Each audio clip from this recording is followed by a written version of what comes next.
নমস্কার। নতুন বছরের শুভ সন্ধ্যায় কবিতা পাঠে আমি চিরঞ্জয়। কবিতার শিরোনাম এমন তৃষ্ণা যেন বারবার জাগে। শ্রদ্ধেয় কবি অমল বিশ্বাস। রাত্রি 10টা বাজে, খাবার দাও, আর শোনো, কুকুরটিকেও দিও।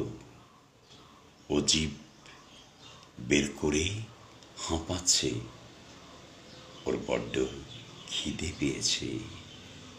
জানোই তো, আমার চেয়েও ও তোমার বেশি ভক্ত। একটু ভাবো, কত মানুষের ঘুমানোর জায়গা নেই, তাদেরকে এই জটিল অন্ধকারে অন্তত তোমার ঘরে শোয়ার জায়গা করে দিও। যখন আমি তোমার মতো গৃহকর্ত্রী হয়ে যাই, চুপচাপ ভাবি, বাবাকে বলেছিলাম, তাড়াতাড়ি আমাকে বিয়ে দিও না। বাবা দেরি করেননি, দুটো কারণে। চারিদিকে রাক্ষসের দাঁত, কিংবা মেয়ে তো পরের ঘরেই যায়। তুমি এখন বউ হয়েছ, তার চেয়ে বড় কথা, তোমার ফুটফুটে শিশু সন্তান আছে। মায়ের হাতের খাবার কার না ভালো লাগে। পথে যেসব লাঞ্ছিত ক্ষুধার্ত শিশুরা প্রতিদিন লাথি খাচ্ছে, সবাইকে না পারো, অন্তত দু একজন পথ শিশুকে যত্ন করে দুটো খাবার দিও। ভেবো না তোমাকে নির্দেশ দিচ্ছি। যদি বুঝতে পারতাম আমার মৃত্যু তোমার কোলে হবে, মায়ের লেখা তার আত্মজীবনী পড়তে দিতাম।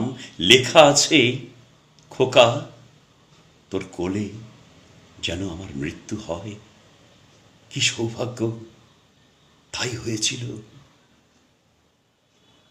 কেন বললাম জানো?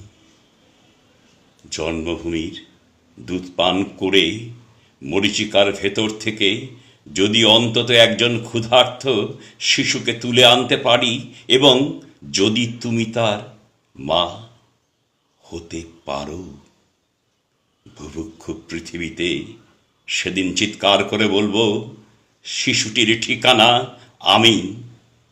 এমন তৃষ্ণা যেন বারবার জাগে, এমন তৃষ্ণা যেন বারবার জাগে, এমন তৃষ্ণা যেন বারবার জাগে।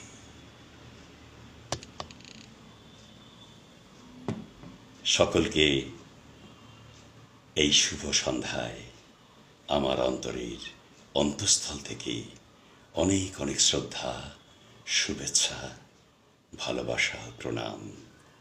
সকলে খুব ভালো থাকুন, সুস্থ থাকুন, আর এই নতুন বছরটা সকলের ভালো কাটুক এই কামনা রেখে আবার কাল সকালে আমার নির্দিষ্ট